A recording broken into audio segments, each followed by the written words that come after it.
Saya diminta untuk menjelaskan keberkahan dalam Muhammadiyah.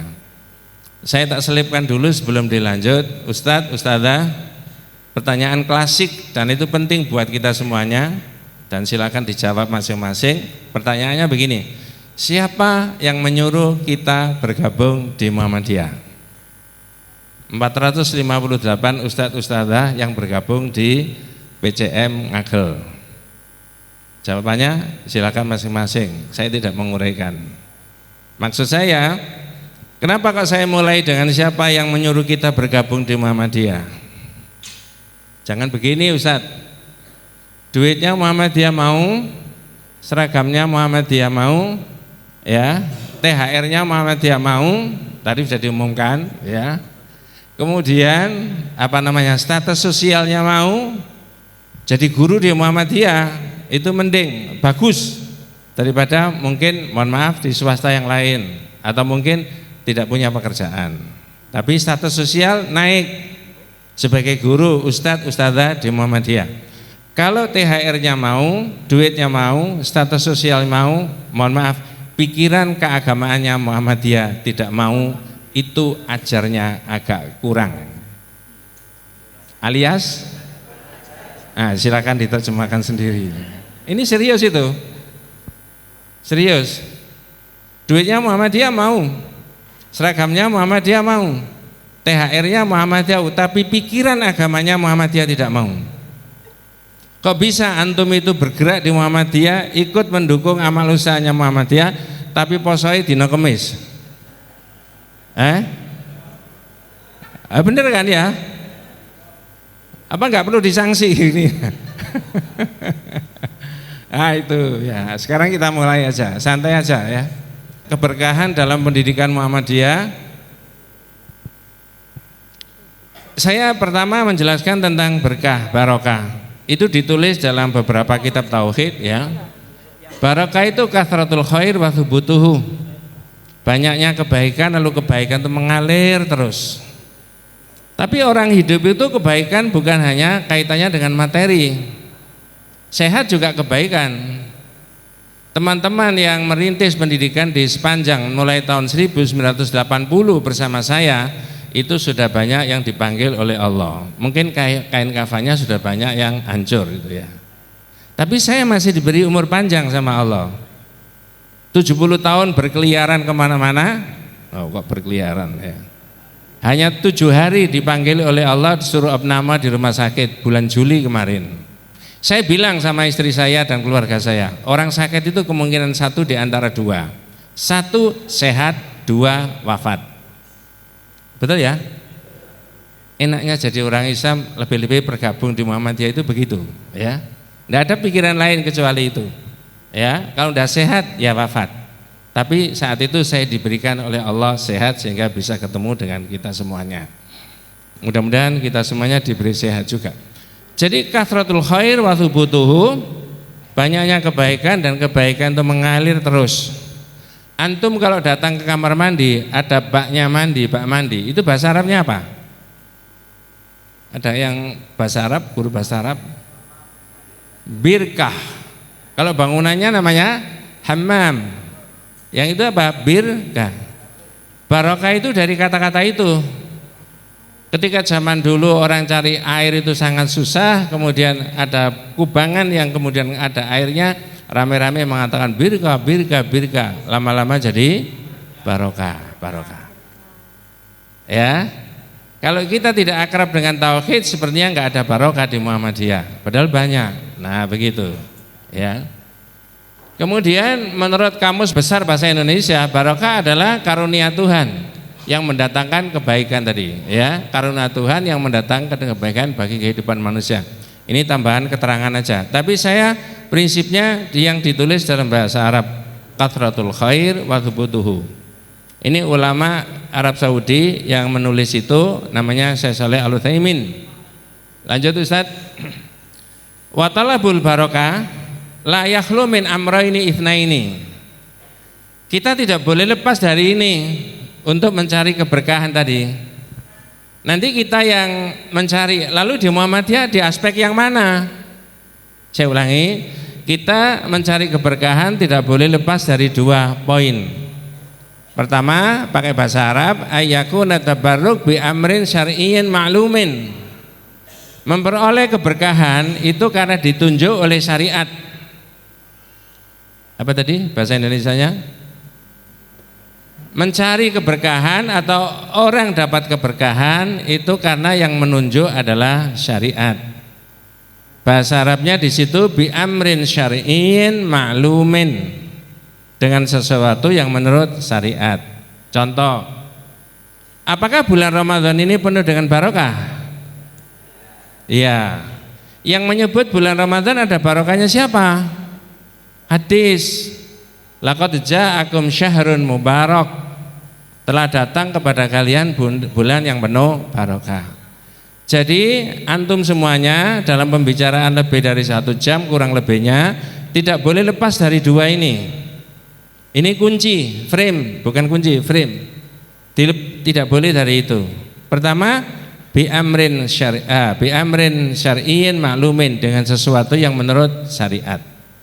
Nanti contohnya Quran. Apakah Quran itu ada barokahnya? Jawabannya?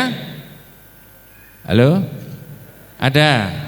Yang menyebut Quran ada barokahnya siapa? Quran sendiri. Berarti siapa? Allah. Dari situ kita punya ilmu bahwa orang tidak boleh mereka-reka tentang keberkahan. Saya ulangi, orang tidak boleh Ustadz mereka-mereka adanya keberkahan. Nanti mungkin keterangan kita sampai pada benda ini, barang ini, kuburan ini ada barokahnya apa enggak? Ini sampai di situ. Lalu antum ngukurnya pakai kacamata 2 ini. Bi amrin syar'iyyin ma'lumin yang pertama, dengan sesuatu yang menurut syariat. Ya. Al-Qur'an tadi saya kasih contoh, nanti ada contohnya di Quran ya. Itu ada barokahnya yang menyebut Quran. Air ada barokahnya yang menyebut Quran. Apa maknanya? Nanti dibahas. Tapi itu frame dulu supaya enggak keluar dari situ. Yang kedua, bi amrin hisiyyin ma'lumin, dengan sesuatu yang menurut ilmu atau indrawi. Aktivitas, benda, barang itu ada keberkahannya karena secara ilmu, secara indrawi bisa kita ambil, bisa kita nalar. Nanti Muhammadiyahnya yang nomor 2 itu. Jadi kalau ada orang ngomong, melu Muhammadiyah, cek oleh barokai. Itu betul. Ikut pengajian, ikut Darul Arqam supaya ada barokahnya. Itu iya. Tapi di sebagian, ini rotok menyimpang sedikit, di sebagian masyarakat ikut ngaji supaya dapat barokahnya. Pak Ustadz, Pak Kiai yang ngaji disuguhi kopi, itu diminum cuma separuh, waktunya sudah habis. Lalu kopinya tinggal separuh. Yang separuh jadi rebutan supaya dapat. Itu salah pengeterapan. Tapi kalau orang silakan antum ikut pengajian supaya dapat barokahnya, iya. Kenapa kok begitu? Di situ ada ilmu, di situ ada Quran yang diterangkan pakai tafsir, di situ ada hadis dengan syarahnya. Maka menurut Profesor Dr. Fauzan Al-Fauzan, Syekh Shalih Fauzan Al-Fauzan, begitu mulianya Quran yang diterangkan, begitu mulia hadis dawuhnya Rasulullah yang diterangkan, maka seisi tempat itu ada keberkahan yang Allah berikan, kebaikan. Dalam bentuk apa? Tidak bisa dideteksi, tapi kata Allah ada kebaikan dan keberkahan. Oleh karena itu kata Fauzan Al-Fauzan, Profesor Doktor, ketika ada Quran diterangkan, ketika ada hadis diterangkan, mohon maaf 458 ustadz ustadzah, kalau ada yang tidak konsentrasi melihat HP, melihat YouTube, itu namanya al-istihza bil ayatis syar'iyah. Orang itu mencemoohkan ayatnya Allah Subhanahu wa taala. Dan pasti tidak dibantah. Ya. Ini ya, saya tidak bisa tahu satu-satu. Antum lihat HP itu lihat apa? Lihat materi ini ketika di-share, mendengarkannya, nyocokkan ayatnya atau melihat yang lain. Sepenting apa orang mau telepon kepada kita dibandingkan dengan dawuhnya Allah diterangkan? Ya, sepenting apa orang WA sama saya dengan kita bahas hadisnya Nabi? Itulah kata Profesor Dr. Fauzan Al-Fauzan yang menulis banyak kitab tauhid, mengatakan itu namanya al-istiza bil ayati syar'iyah.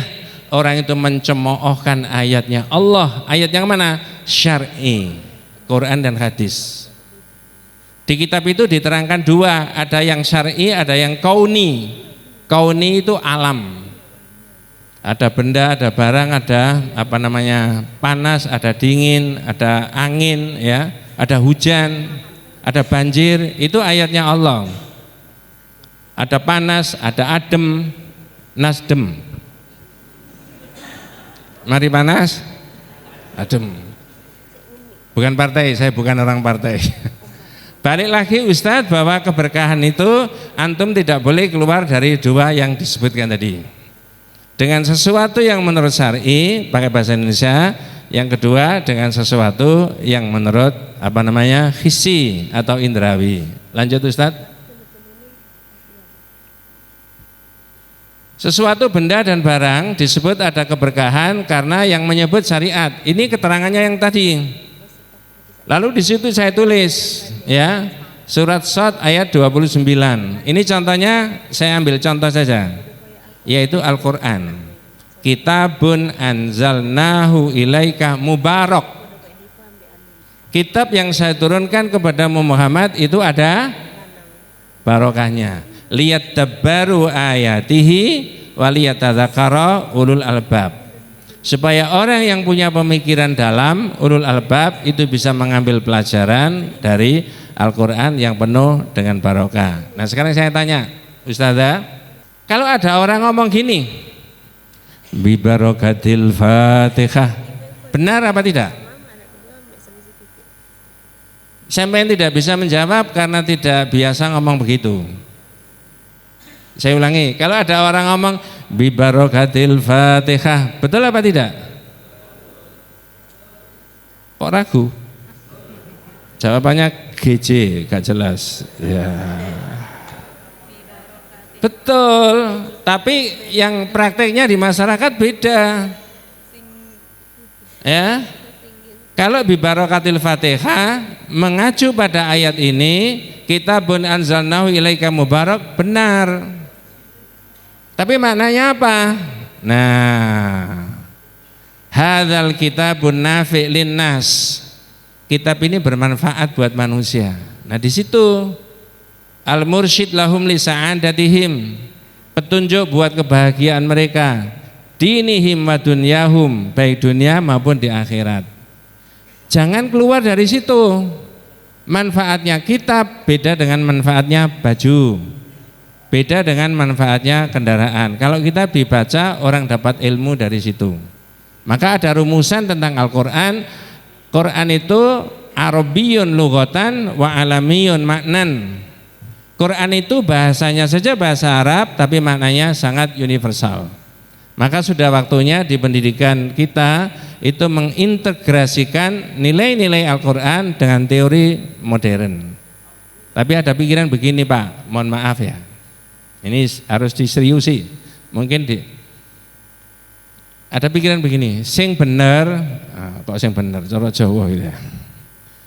Kita itu atau anak-anak kita itu diajari Quran dulu, baru fisika, kimia, biologi, sosiologi, antropologi, tata negara, atau dibalik, ilmu-ilmu modern dulu kata banyak orang, baru Quran. Sing bener mana? A apa B? A. Realitasnya di kita? Kalau menurut tauhid, ya silakan itu dikembangkan, ya. Banyak itu yang bisa kita ambil, ya. Contoh, tapi jangan bahas ini, saya tidak bahas itu ya. Halo. Angin itu diterangkan di Quran dengan berbagai macam-macam fungsinya. Contoh satu aja ya. Angin itu diterangkan oleh Allah, salah satu fungsinya adalah untuk mengawinkan. Wa arsalna riyaha lawaqih. Mengawinkan apa? Ternyata antara putih sama benang Sari. Istilahnya apa itu? Mengawinkan tentara putih sama benang sari. Penyerbukan. Tanaman apa? Jagung. Ketika anginnya sepoi-sepoi maka terjadi penyerbukan yang sempurna. Ketika terjadi penyerbukan yang sempurna maka hasil montongnya jagung itu besar sekali. Betul ya? Itu. Nah, pertanyaannya begini. Lebih dahulu mana lafal ayat Al-Quran yang diterima oleh Nabi dengan temuan di dalam ilmu biologi dan pertaniannya? Al-Quran. Itu loh. Dan itu bukan ini satu titik aja dari sekian banyak itu. Ya. Di situ belum lagi proses kejadian manusia. Belum lagi tentang peredaran benda-benda langit dan seterusnya. Jangan jadi bisa. Wis, kita nambah ke situ. Jadi Al-Quran tadi ada keberkahan yang menyebut adalah syariat, tapi maknanya seperti yang saya sebutkan tadi. Hadzal kitabun nafi', kitab itu bermanfaat buat manusia. Nah ini mohon maaf, kalau antum jadi guru di Muhammadiyah selama 30 tahun, 35 tahun, mohon maaf dengan segala hormat, kalau sampai akhir purna tugas usia 60 terus masih tetap tidak bisa mengaji, sangat amat rugi sekali. Ngerti maksud saya? Jadi guru 30-35 tahun tapi ngaji Qur'annya tidak fasih. Berarti dalam proses jadi guru mulai awal sampai akhir harus ada pembinaan tahsin.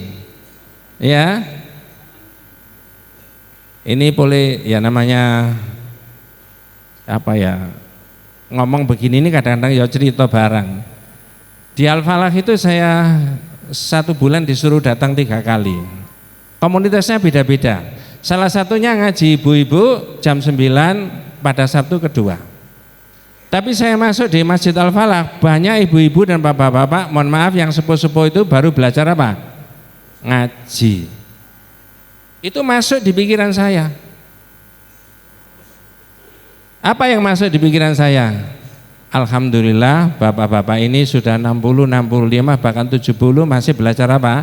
Ngaji. Misalkan tidak sama sekali gimana? Nah itu tak kembalikan ke sini. Kalau antum jadi guru 30, 35 tahun tidak ada ikhtiar untuk memperbaiki itu rugi sama sekali. Pasti itu. Nanti baru 60, 65 baru toto-toto kepengen baru belajar ngaji. Sangat amat rugi. Ya. Bahkan kalau saya sholat tahiyatul masjid itu mendengarkan ustadznya menerangkan mengajari ngaji bapak-bapak yang sudah sepuh itu, ya mohon maaf, enggak fasih kan? Waqalamu, ya, itu diulangi, waqalamu, disentak sama yang ngaji. Waqala Musa, dibaleni lagi, waqalamu, karena belajarnya sudah itu tadi. Jadi kalau 458 orang ini serius belajar ngaji, maka ketika sudah selesai akan meramaikan masyarakat ini bisa ngaji semuanya dengan fasih, bagus itu. Dapat keberkahan dari Quran tadi. Nah begitu. Lanjut Ustaz. Ini sesuatu benda, barang atau aktivitas disebut ada keberkahan menurut indrawi dan ilmu. Saya beri contoh, ini contohnya di kitab. Misalkan taklim, pengajian, kemudian proses pembelajaran. Nah, nanti kita membahasnya di situ. Di Muhammadiyah ada barokahnya, karena Muhammadiyah tidak lepas dari ini. Ada pengajian, pembelajaran, doa, ilmu dan sebagainya. Ya, minta doa Pak Ustadz, Pak Kiai, supaya dapat barokah. Itu bukan doanya itu, tapi doa itu dipanjatkan kepada Allah. Artinya bukan orangnya itu. Nanti kalau Pak Ustadznya, Pak Kiainya dianggap ada barokahnya, bisa didoni nanti. Ya, wis tak idonane oleh barokah, bisa begitu. Ya, itu bukan pikiran berkemajuan itu ya, berkemunduran ya.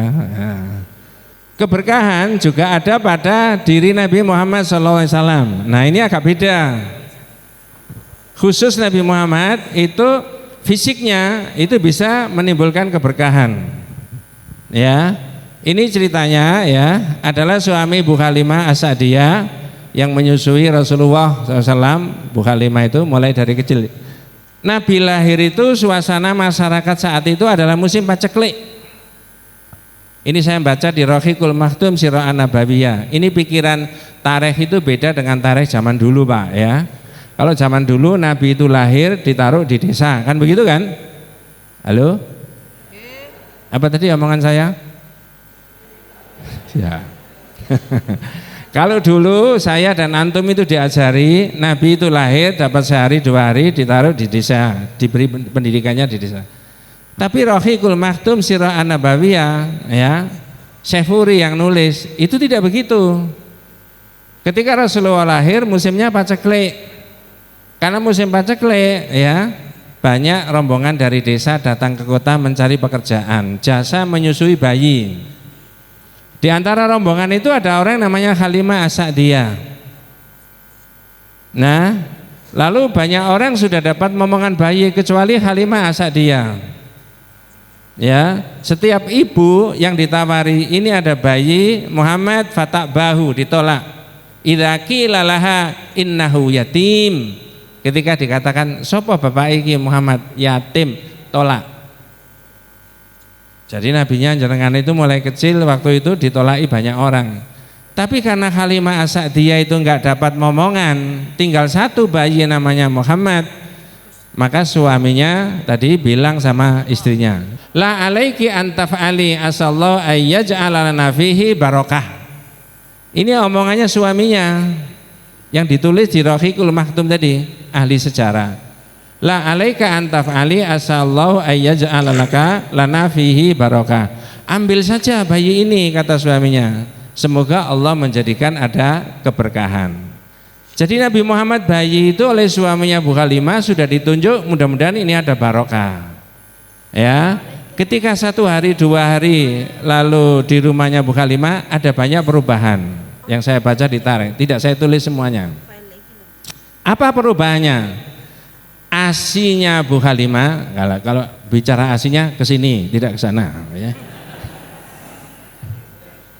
Asinya Bu Halimah keluarnya banyak.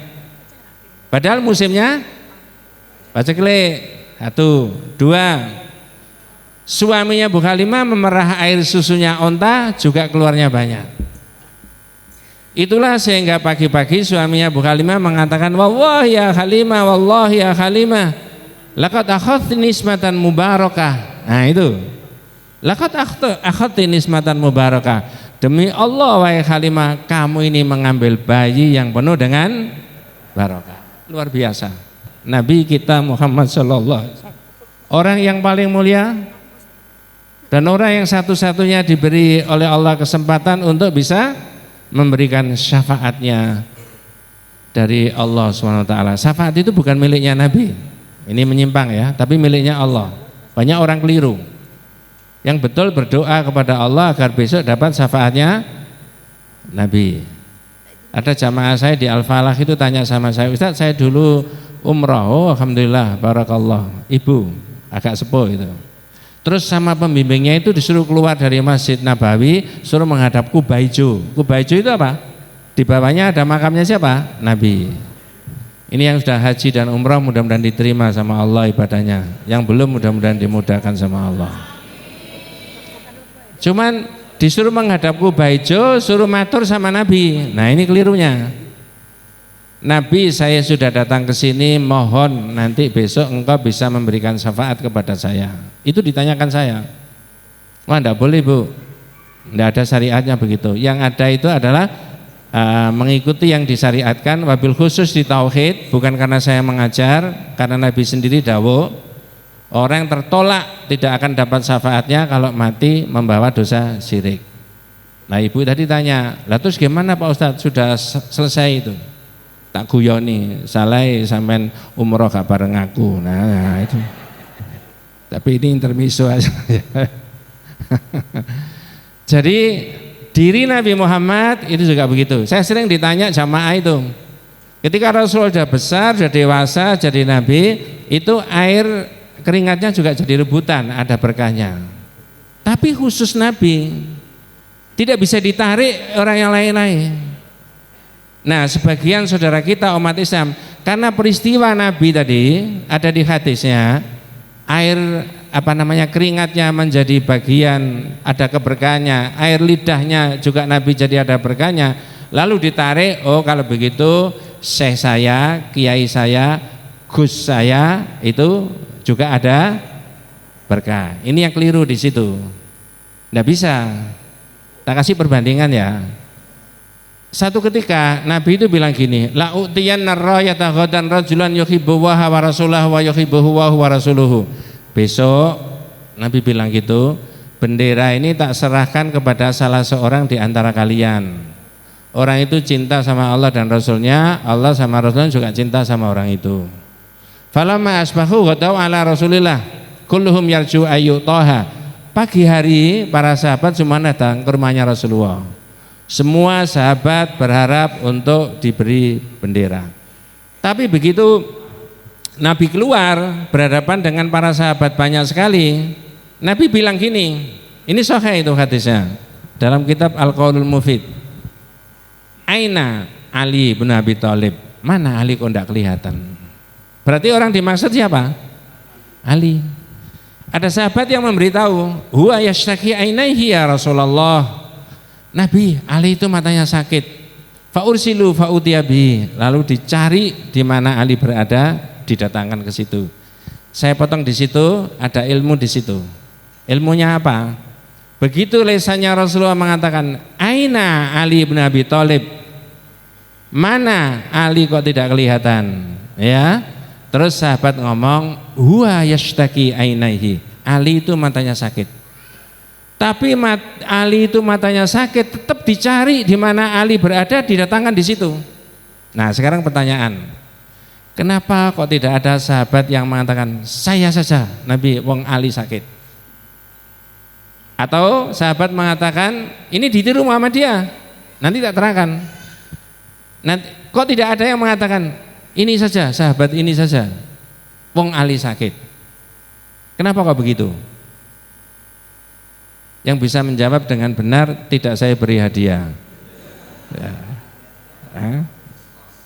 Jawabannya kenapa?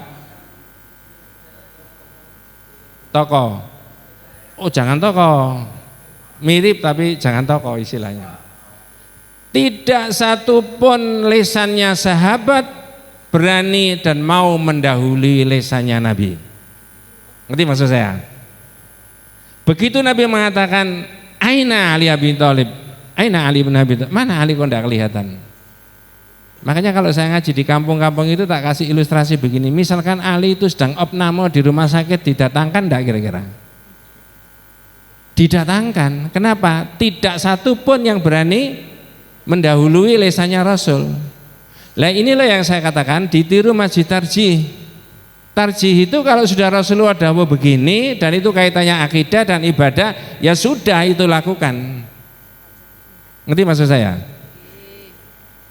Ini harus ngerti loh ya. Iya toh? Sehingga tidak ada dan tidak boleh orang Muhammadiyah mengatakan ngene iki zaman Nabi gak ono tapi gak apa-apa. Lah coba. Ya. Wis panjang kalau kita bicara itu, tapi nah ada hubungannya dengan tadi air liur tadi ya, belum sampai di situ. Begitu Ali datang, ya, terus apa yang dilakukan oleh Nabi? Ya, Ali datang dengan kondisi matanya sakit, fa basaqqa fi ainaihi wa ta'alahu wa bara'aka alam yakun bihi wajaun. Ternyata begitu Ali matanya sakit datang menghadap Nabi, oleh Nabi dihidoni. Lalu didoakan seketika sembuh. Tapi ketika saya menerangkan hadis itu di jamaah ketika pengajian, saya beri tambahan, Bu, Pak, jangan salah. Misalkan putranya panjenengan besok pagi-pagi matanya sakit itu terus sampean bilang gini, endi sing loro? Wingi ngaji tauhid. Nah. Terus diapakan? Enggak bisa. Itu kalau menelan mentah-mentah hadis itu bisa begitu. Oh Nabi yang ngidoni motone Ali, nah tidak bisa. Itu ada keterangannya. Hadza ilmun min ulumin nubuwah. Itu ilmunya Nabi. Di kitab yang lain dijelaskan hadza burhanun bi anna Nabi Muhammad SAW Nabi itu buktinya kalau Muhammad itu nabi, berarti tidak boleh orang lain. Nah, keberkahan Nabi tadi pada diri Nabi jawabannya iya, tapi yang lain tidak. Syekh, kiai, ustadz tidak, gus tidak. Mending guys, nah itu loh. Saya itu pernah diguyoni teman saya, "Pak Naji, sampai lagi jamaah kewis pantes disebut gus, gak enak, agak masalah," saya bilang gitu. Ya, guys saja, nah, guys, ya. Nah. Kemudian keberkahan juga ditemukan pada diri Nabi Isa alaihissalam. Ya. Wa ja'alani mubarakan aina ma kuntu wa awsani bis sholati waz zakati ma dumtu hayya. Surat apa itu? Maryam. Banyak orang sudah paham. Jadi ternyata Al-Masih itu juga ada keberkahan, tapi maknanya apa? Ya. Allah menjadikan nafa'an linnas wa hadiyan lahum ila sabili rusdi fi ayyi makanin kuntu. Jadi maknanya Nabi Isa tadi ada keberkahannya, itu membawa manfaat, membawa kebaikan, membimbing umat dan masyarakat ke jalan yang benar. Beda sama Nabi tadi, karena sampai besar Nabi itu juga seperti air keringatnya dan air liurnya itu ada keberkahan.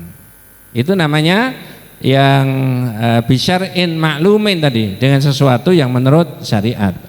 Kemudian keberkahan juga di suatu tempat tertentu yang disebut di dalam Al-Qur'an, misalkan inna awwala baitin wudi'a lin-nasi lalladzi bi Bakkata mubarakan, ya, wa hudan lil alamin. Jadi Mekah itu disebut sebagai tempat yang ada keberkahannya di sekitar itu, sekitar Ka'bah. Apa keterangannya? Ya, innal qulub tahwi ilaihi, hatinya orang banyak tertuju ke sana. Kalau antum sekarang ini diambil 5 orang lalu diajak ke Mekah, tawaf di Baitullah dalam umrah, mesti senang. Ya, mudah-mudahan dimudahkan sama Allah SWT. Jadi keberkahannya yang ada di sekitar Bakkata mubarakan itu al-qulub tahwi ilaihi, hatinya orang tertuju kepada Allah.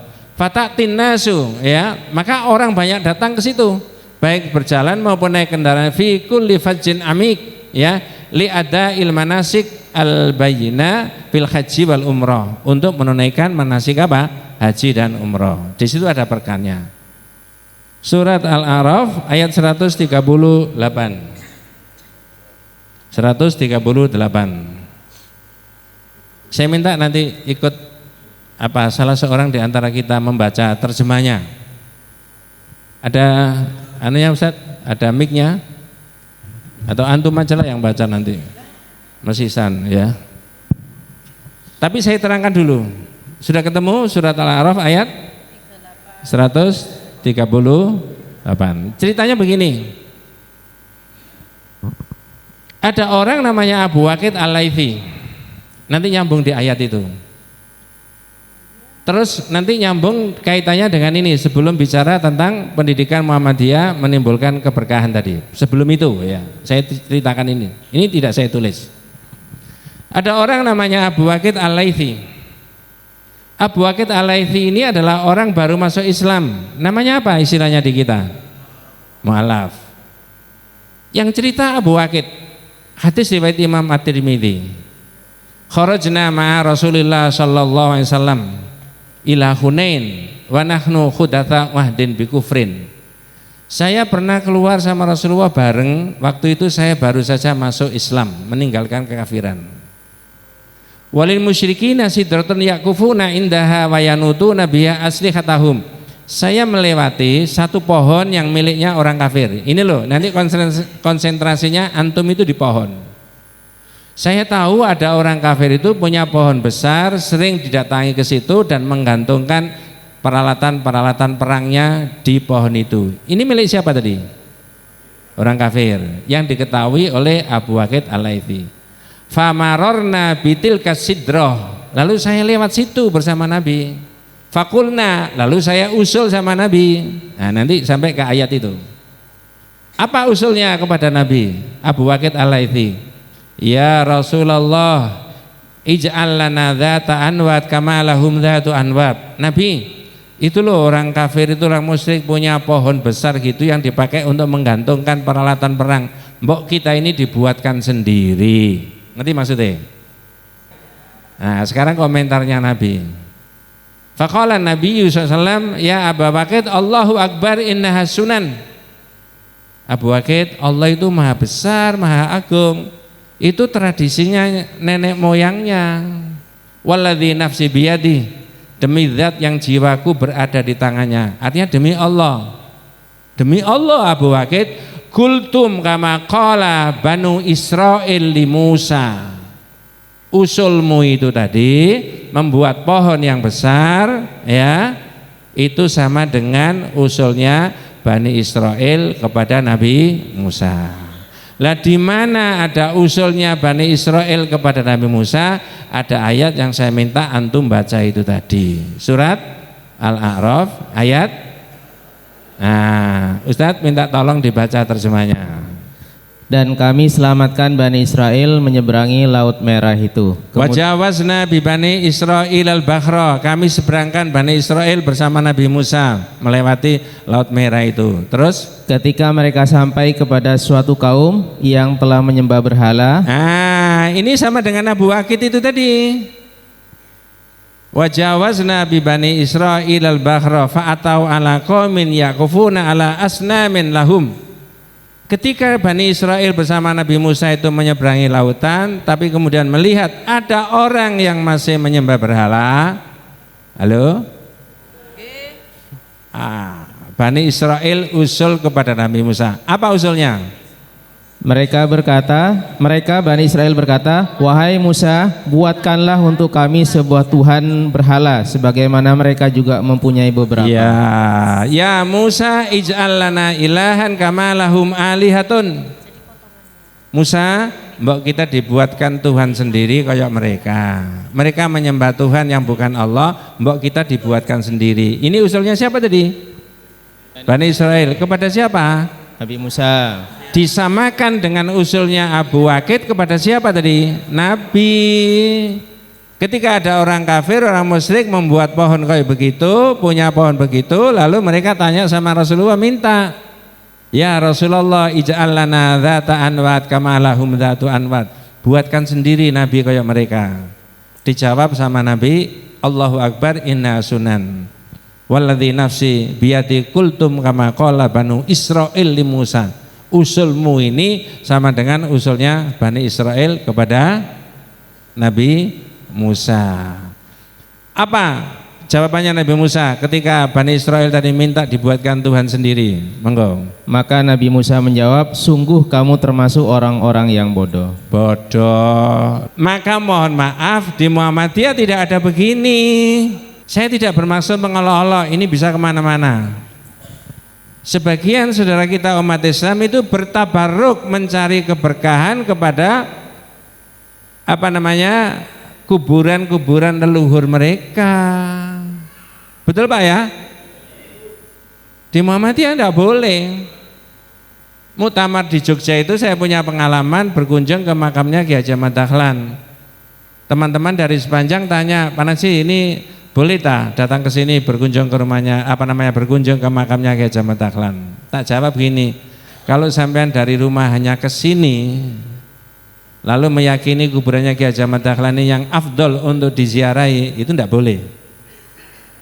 Tapi kalau pumpung di sini lalu ziarah, boleh gak?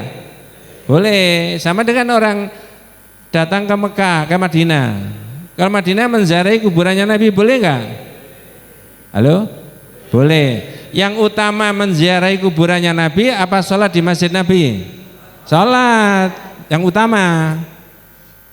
Jadi dari sini, dari Surabaya urunan beli tiket naik pesawat ya sampai ke sana, itu yang utama sholat di Masjid Nabawi. Tapi pumpung di sana sekalian apa? Nah beda. Ketika rombongan menziarahi kuburannya Ki Haji Ahmad Dahlan, ada orang cerita, orang yang di sana kelihatannya orang juga punya pengalaman itu. Karena kami rombongan datangnya, terus orang itu memberi keterangan, ini zaman Presiden Soekarno, kuburannya Ki Haji Ahmad Dahlan ini mau dipugar, dibuatkan gini, ada di keramik ini supaya orang ziarah dari daerah-daerah itu enak ke sini. Tapi oleh PP ditolak, enggak mau. Bener enggak pikirannya? Pikiran tauhid itu, benar. Coba andai kata diiyakan, lama-lama orang mau mendirikan TK Aisyah atau SD Muhammadiyah, pamitan dulu enggak sama Kiai? Kiai ngapunten badhe mendirikan ranting. Nah, ya, dijawab sama Kiai, kapan? Ya. Banyak orang tabarruk. Dan itu sampai sekarang 2026. Di kita enggak, karena mengerti ayat itu tadi. Ngerti ceritanya Abu Waqid Al-Laitsi tadi. Yang usulnya Abu Waqid Al-Laitsi kepada Rasulullah SAW disamakan oleh Nabi dengan usulnya Bani Israel kepada Nabi Musa. Oleh Nabi Musa Bani Israel diapakan tadi? Dibodoh-bodohkan.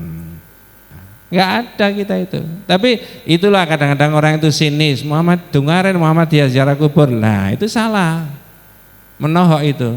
Muhammadiyah tidak pernah mengharamkan ziarah kubur. Bahkan itu sunnah, betul ya? Iya. Antum kalau baca kitab yang tauhid lagi, itu ada judul begini, Hujratun Nabi SAW tarikhuha wa ahkamuha.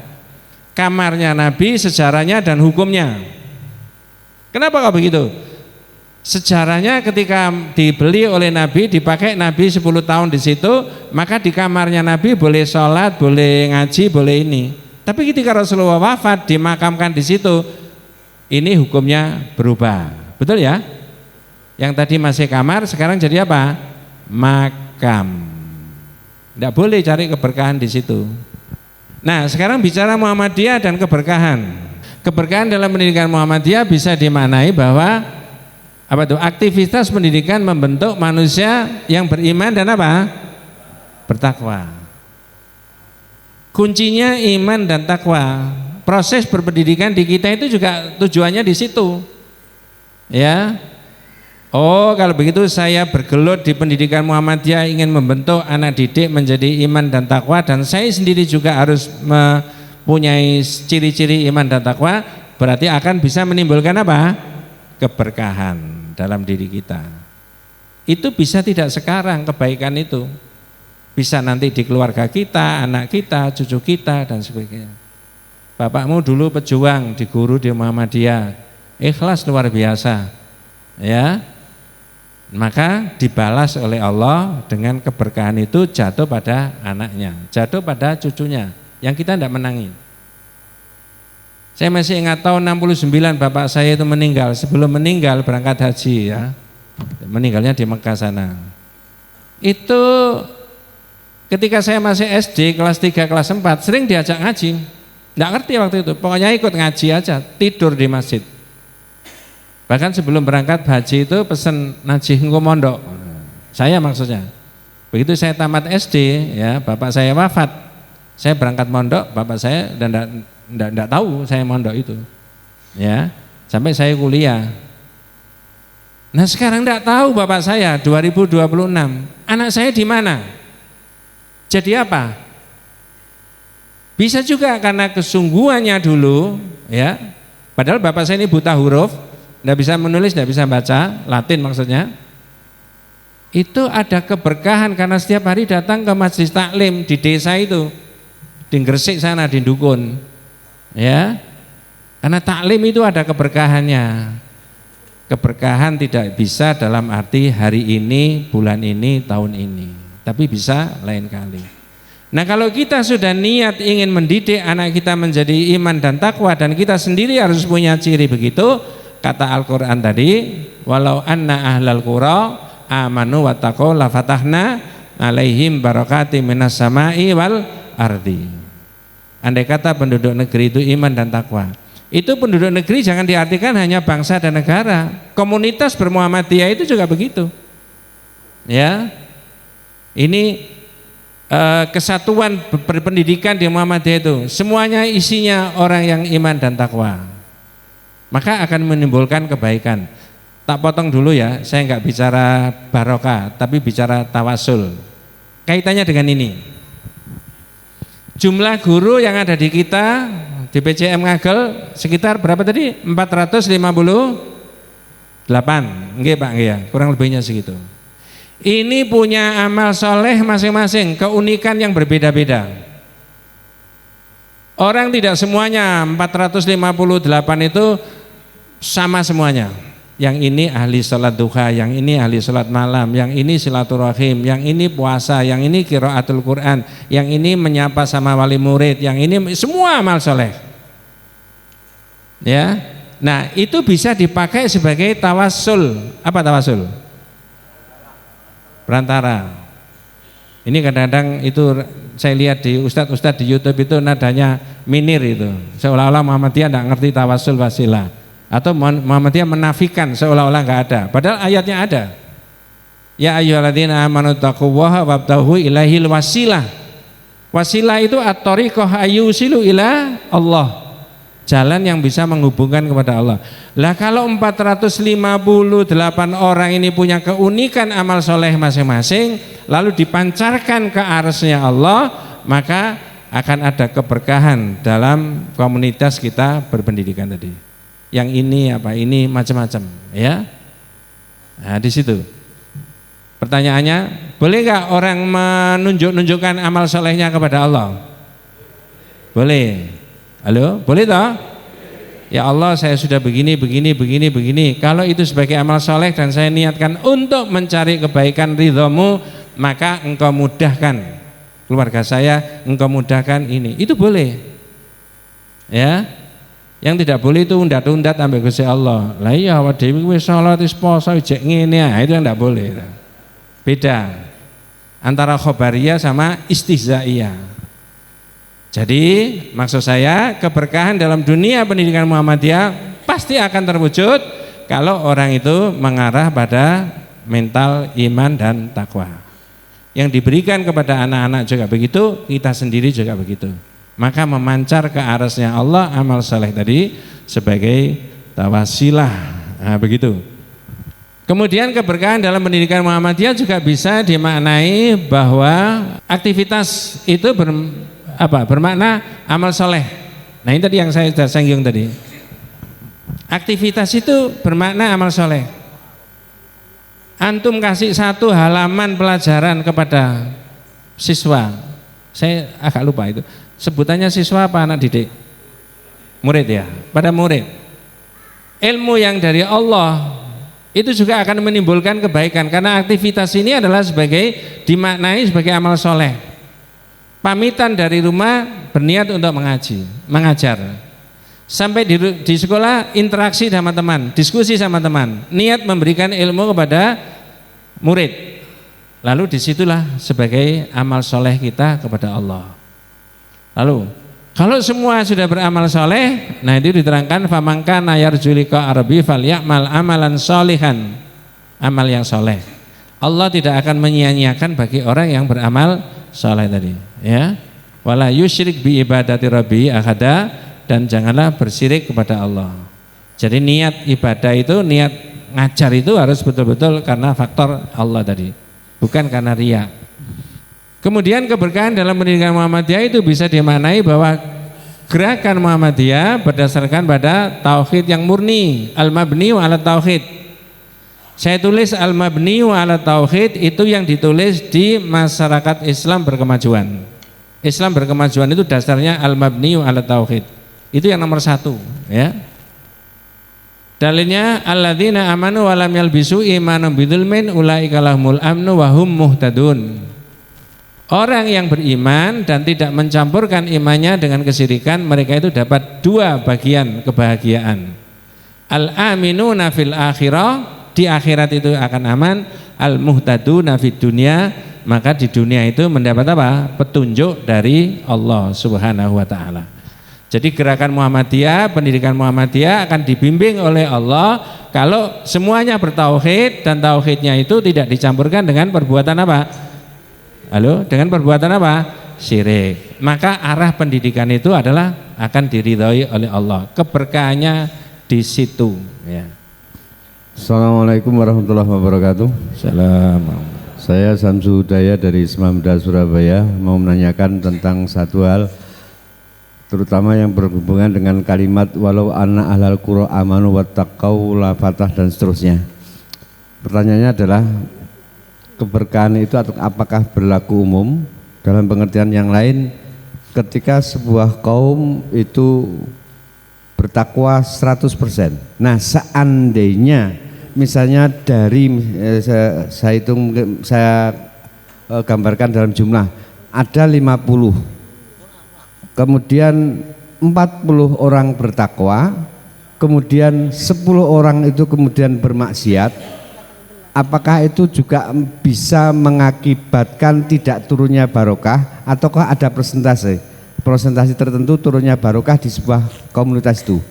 Dan kaitannya terutama dengan surat Al-Anfal ayat ke-25 ya. Bahwa hendaklah kalian takut akan azab Allah yang tidak hanya menimpa pada orang-orang yang zalim. Nah, karena pada akhir di ayat di surat Al-A'raf tadi, fa'akhadnahum bima kanu yaksibun, karena mendustakan. Nah, apakah bagian orang tertentu yang mendustakan itu akan dikenai azab secara individual atau kayak itu berlaku secara umum? Yeah. Barangkali itu. Ya. Assalamualaikum warahmatullahi wabarakatuh. Ya. Langsung. Itu tergantung kualitas pada kejahatan dan amal solehnya. Kalau persentase jumlah orang yang beramal soleh lebih sedikit, tapi kualitas amal solehnya bagus, akidahnya baik, maka bisa mengalahkan dengan yang kejahatan itu tadi. Yang namanya iman dan takwa itu bukan hanya di masjid aja. Tahun yang lalu saya sudah ngomong di sini, pesannya Pak Kiai Jamal Dahlan, le agama Islam itu dudu mung ngono-ngono kuwi. Halo? Le agama Islam itu dudu mung ngono-ngono kuwi wae. Apa maksudnya ngono-ngono kuwi wae? Ke masjid pulang, tarawih pulang, ngaji pulang, enek urusan lain-lain. Nah, kaitannya dengan iman dan takwa, takwa itu salah satunya adil. I'dilu huwa aqrabul taqwa. Berbuat adillah, itu karena berbuat adil tadi bisa mendekatkan kamu menjadi orang yang takwa. Jadi ketika orang yang berbuat kebaikan itu kualitasnya jauh melebihi orang berbuat maksiat, maka bisa mengalahkan kebatilan yang mereka lakukan itu tadi. Itu bukan berarti kita boleh mentoleransi kebatilan, enggak. Jadi konsep walau anna ahlal qura amanu wattaqau akan dibukakan barokah dari Allah, oleh Allah, baik dari langit maupun dari bumi. Nah, syukur kalau memang kalau andai kata 100 orang itu menjadi semuanya menjadi iman dan takwa. Dimensinya beda-beda iman takwa. Ya, boleh saja orang itu apa namanya sebenarnya adil, tapi orang itu sekali tempo naudzubillah minum khamr. Minum khamr dampaknya kepada orang lain, kepada diri sendiri, tapi keadilan itu dampaknya kepada orang lain lagi. Nah, salah satu dimensi daripada takwa itu adalah keadilan tadi yang saya sebutkan itu. Dan banyak lagi di dalam Al-Qur'an. Termasuk orang yang punya pikiran tentang masa depan. Itu adalah dimensi iman dan takwa. Ya ayyuhalladzina amanu taqullaha wal tandur nafsum ma qaddamat lighad. Jadi tidaklah berarti kemudian orang yang maksiat, minum khamar, berzina, ini dan sebagainya, itu sisi-sisi yang lain tidak ada dimensi takwa. Ada menurut saya. Orang itu gak bener Pak, tapi yang ngono wadilnya luar biasa. Nah, aspek spiritualnya orang itu jahat, tidak baik, tapi aspek sosialnya itu orang itu mungkin bisa baik. Saya rasa begitu Pak Samsu ya. Mungkin tidak memuaskan 100%, tapi menurut saya hanya kualitas saja perbandingannya dengan kualitas tadi. Monggo. Assalamualaikum warahmatullahi wabarakatuh. Nggih. Nama saya Bu Era, saya dari Semamda. Pak, yang ingin saya tanyakan yang pertama adalah manusia itu ketika hidup kan tidak luput dari yang namanya ujian ya Pak. Yang ingin saya tanyakan, apakah di dalam ujian yang diberikan Allah itu terdapat keberkahan yang diberikan Allah juga? Dan jika memang iya, bagaimana cara kita memahami bahwa ujian tersebut adalah berkah dari Allah? Itu yang pertama.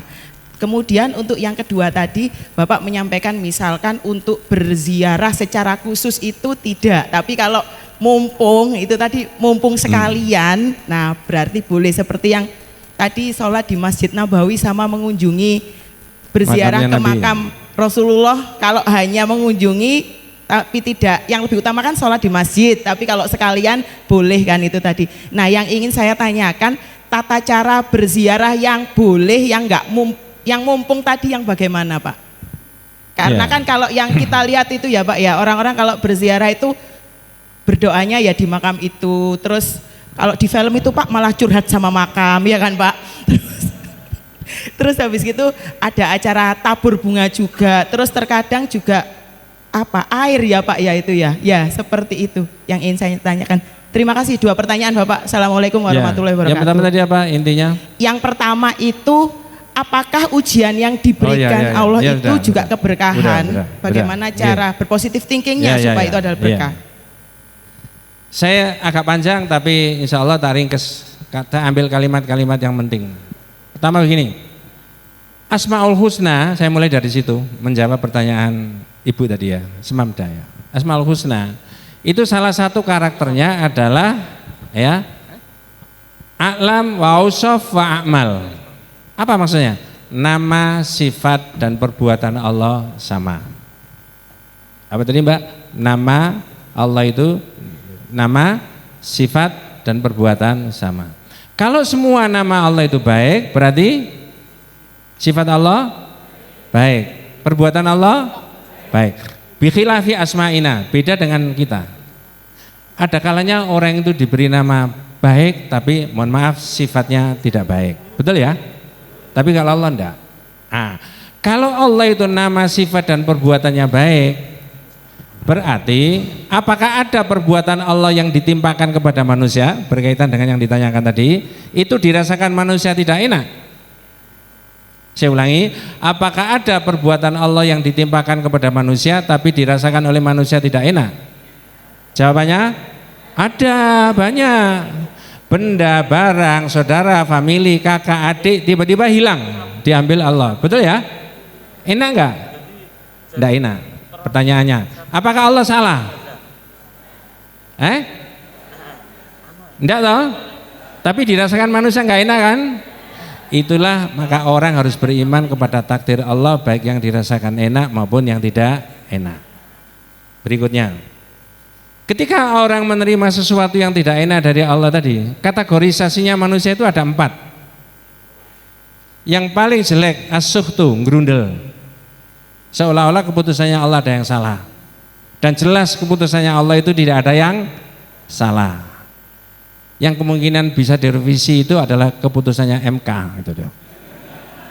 Mohon maaf, biar nggak tegang. Kemudian naik sedikit adalah yang rada baik as-sabru, sabar. Naik lagi ya Ustazah, agak bagus adalah ridho. Yang terakhir asyukru, bersyukur. Kalau orang tidak bisa bersyukur, orang tidak bisa ridho, tapi cenderung asuh itu tadi ngerundel, maka ingkar fil qadha, ingkar fil hikmah. Di balik sesuatu yang tidak enak itu memang sudah takdirnya Allah, dan di balik sesuatu yang tidak enak itu ada hikmah yang tidak bisa dirasakan saat itu. Jadi harus positive thinking. Kalau negative thinking itu namanya yadhunnuna billahi ghairal haqqi dhannal jahiliyah. Dia berprasangka jelek kepada Allah seperti orang jahiliyah. Tidak ada yang salah. Justru orang mukmin ketika dapat musibah bencana malah bisa meningkatkan apa? Teorinya begitu, tapi harus bolak-balik diterangkan sehingga nanti kalau orang Islam dapat sesuatu yang tidak enak, dia tidak menyusah-nyusahkan dirinya sendiri. Ya, banyak kejadian di masyarakat yang begitu itu ya, supaya enggak. Yang kedua, gimana ziarah kubur? Tadi sudah singgung, ada kitab tauhid lagi judulnya Hujratun Nabi sallallahu alaihi wasallam tarikhuha wa ahkamuha. Kamarnya Nabi, sejarahnya dan hukumnya. Artinya ketika satu petak rumah tadi, atau misalkan ada tanah kosong, ya boleh dipakai sholat, boleh dipakai ngaji, boleh dipakai tablek karena tanah itu kosong. Tidak ada syariat ke situ, orang mau datang ke situ main-main, mau layangan, mau sepak bola nggak ada masalah. Tapi karena tempat itu sudah disepakati jadi kuburan, batasannya ini serana ke sana itu 25 meter, sana 25 meter, maka di sini hukumnya berubah sekarang. Orang datang dari rumah ke situ itu sudah mengikuti sunnah Nabi, betul Pak ya? Beda dengan yang sebelumnya. Karena sekarang sudah kuburan, maka kalau sudah kuburan ada orang soleh solihah dimakamkan di situ, maka kuburan ini adalah mengikuti apa? Sunnah. Kalau mau masuk apa yang dilakukan? Salam. Bagaimana salamnya? Nah, udah ngerti semuanya, ya. Boleh nggak mendoakan? Boleh. Nah, sekarang saya tanya, semuanya ini. Ziarah kubur itu apakah A? Belum diterangkan. A, memberi manfaat kepada orang yang mati di kuburan, ataukah B, mengambil manfaat? Kalau A, memberi manfaat, itu bahasa Arabnya naf'ul amwat, memberi manfaat. B, al-intifa'u bil amwat, mengambil manfaat. Ya, supaya tidak terjebak saya tambahi. Mengambil manfaat artinya ini pumpung di kuburan, saya tak berbuat ini, berbuat ini, berbuat ini, berbuat ini, berbuat ini, berbuat ini, itu tidak ada dalilnya. Ini namanya mengambil manfaat. Bahkan lebih ironis lagi, mengambil sejengkal tanah kuburan dibawa pulang. Ada nggak mirip-mirip begitu? Nah, ada. Itu tabaruk tadi kaitannya dengan itu tadi. Tidak begitu. Lalu gimana? Ya seperti tadi, ziarah kubur. Berikan salam, kemudian apa? Mendoakan. Habis itu selesai pulang. Ya. Ini harus dimantapkan oleh kita semuanya itu. 30 tahun di Muhammadiyah, 35 tahun di Muhammadiyah, saya rasa begitu-begitu harus sudah selesai mestinya. Nah, ini penting ya. Maka naf'ul amwat, memberi manfaat. Lah memberi manfaat itu bukan menurut pikiran kita. Memberi manfaat itu menurut yang diajarkan oleh Nabi tadi. Apa ajarannya Nabi? Salam, salam. Habis itu doakan. Habis itu kata Nabi apa? Ya pulang. Tak tanya, duduk di situ berlama-lama boleh nggak? Halo? Duduk di situ berlama-lama boleh nggak? Kalau ini belum dijawab, tak tanya, orang datang ke masjid, sholat 2 tahiyatul masjid, lalu duduk berlama-lama di masjid boleh nggak? Ibadah apa tidak? Namanya apa? Maka seperti itu jangan dilakukan di kuburan. Menyerupai itikaf di mana? Masjid. Lalu apa di situ kalau duduk berlama-lama? Orang yang tidak ngerti. Iku jenenge tenger-tenger. Ya. Gitu Ustaz ya, Ustazah yang tanya tadi. Yeah. Bismillahirrahmanirrahim. Assalamualaikum warahmatullahi wabarakatuh. Salam. Terima kasih Ustaz penjelasannya. Tadi saya menyampaikan berkaitan dengan barokah. Arti barokah adalah kasratul khair wa thubutuhu. Berkaitan dengan barokah itu ada dua indikator yang Ustaz sampaikan. Indikator yang pertama itu adalah ayyakuna at-tabarruk fil amri syar'iyyin ma'lumin. Saya ada pertanyaan kasuistik Ustaz. Ketika sebagai pegawai Muhammadiyah sudah mengetahui kegiatan atau kegiatan seperti tahlilan 7 hari kematian, 40 hari kematian, bahkan 100 dan 1000 itu dilakukan. Bahkan sampai ada at-tabarruk fil qabri gitu. Nah, pertanyaannya, apakah keberkahan itu ada pada orang tersebut, tetapi orang tersebut itu sudah banyak melakukan kebaikan juga. Kemudian pertanyaan yang kedua, apa pengaruh orang tadi yang mana? Yang ikut tahlilan itu? Ya betul. Apa pengaruh orang tersebut sebagai pendidik yang mengajar di Muhammadiyah, di Persyarikatan Muhammadiyah atau di lembaga Muhammadiyah? Mohon penjelasannya Ustaz. Terima kasih. Assalamualaikum warahmatullahi wabarakatuh. Saya rasa yang pertama sama dengan yang ditanyakan Pak Samsu tadi. Orang ini abu-abu, mohon maaf ya. Satu sisi dia itu di Muhammadiyah, syahadatnya kuat dan sebagainya, tapi sisi lain, mohon maaf, itu dia melakukan kebid'ahan seperti tadi. Ya. Nah, lalu apakah yang demikian itu masih dapat keberkahan? Ya. Jawabannya begini, kalau kemudian tingkat tauhidnya itu jauh lebih tinggi, kemungkinan masih dapat keberkahan. Tapi yang memang kita tuntut adalah satu, jangan berbuat syirik, yang kedua, jangan berbuat bid'ah. Jangan main-main dengan bid'ah di Muhammadiyah itu. Hanya saja mohon maaf ya, ini biasanya tidak lantang ustadz-ustadz Muhammadiyah bicara bid'ah. Tapi saya di mana-mana ngomong itu. Seperti yang saya ceritakan tadi, Ali bin Abi Thalib tadi, tidak ada satupun sahabat yang berani mendahului Nabi. Iya kan? Itu maknanya jangan ada orang mendahului. Zaman Nabi nggak ada, sini nggak apa-apa, itu nggak boleh. Jadi kembali lagi bahwa yang dua itu memang harus sudah betul-betul dihilangkan. Nah kalau ada kasus begitu, saya rasa diedukasi Pak, diedukasi supaya pelan-pelan yang indikatornya syirik, yang indikatornya bid'ah itu adalah bisa diapakan? Dihilangkan. Hal itu harus kita semuanya, ya. Maka ini sedikit di Semamda itu kalau tidak salah, bukan Semamda, Sida Sidoarjo. Itu dosen-dosennya diwajibkan untuk apa?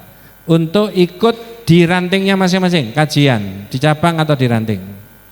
Karena pembinaan keagamaan mungkin di amal usahanya tidak optimal, barangkali begitu, tapi diikutkan di sana-sana.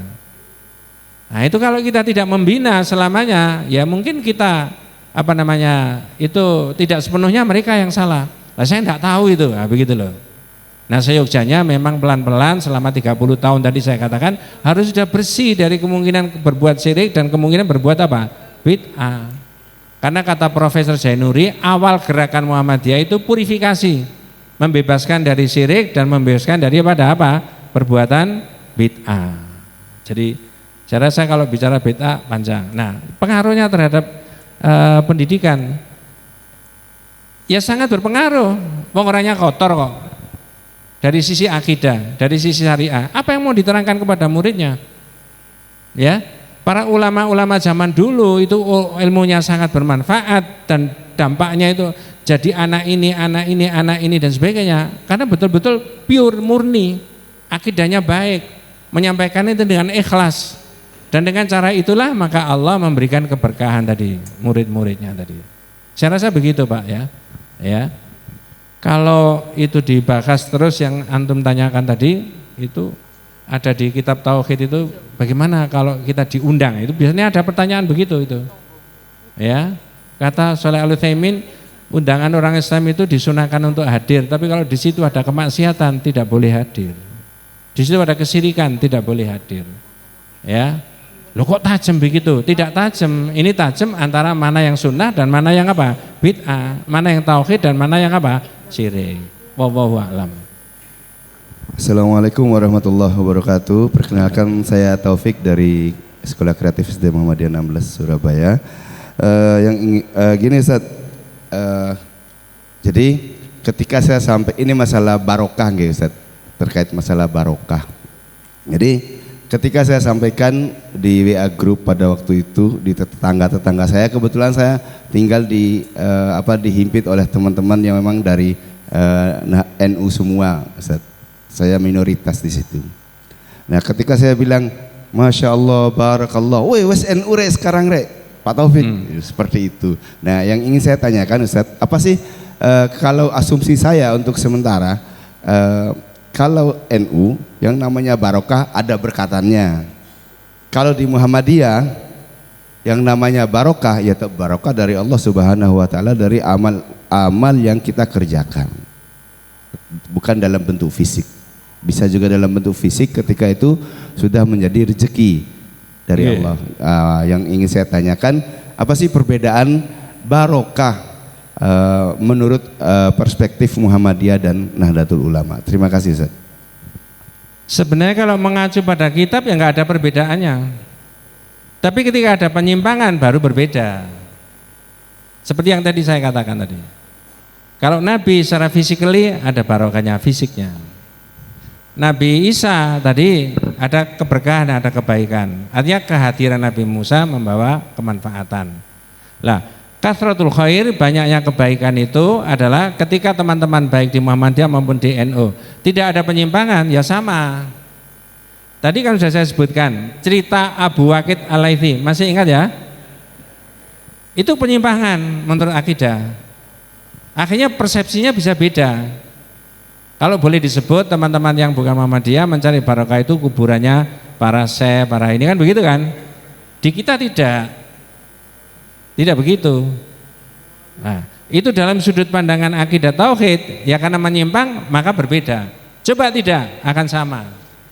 Syekh Shalih Al-Utsaimin mengatakan umat Islam itu mestinya satu. Innamal mu'minuna ikhwatun. Betul ya? Halo? Kenapa tidak bisa ikhwatun, bersaudara? Karena ada yang berbuat syirik. Syirik itu tafriqun lil ummah, memecah belah umat. Bid'ah itu juga begitu, memecah belah umat. Tapi semuanya tauhid, tidak akan ada lagi perbedaan. Semua memaknai barokah dengan tepat dan benar menurut syariat seperti dua yang disebutkan tadi, maka tidak akan ada perbedaan. Orang mau tawaf, saya tambahi terang, itu disunahkan pertama kali apa? Mau tawaf masuk Masjidil Haram, apa yang dilakukan pertama kali?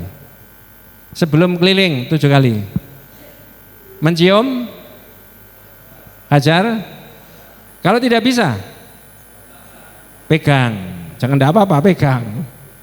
Kalau nggak bisa pegang, isyarat dari jarak jauh. Semua aja dilala, ada dalil-dalilnya. Nah, sekarang ada kisah. Apa yang dikatakan Sayyidina Umar bin Khattab ketika mau mencium Hajar Aswad?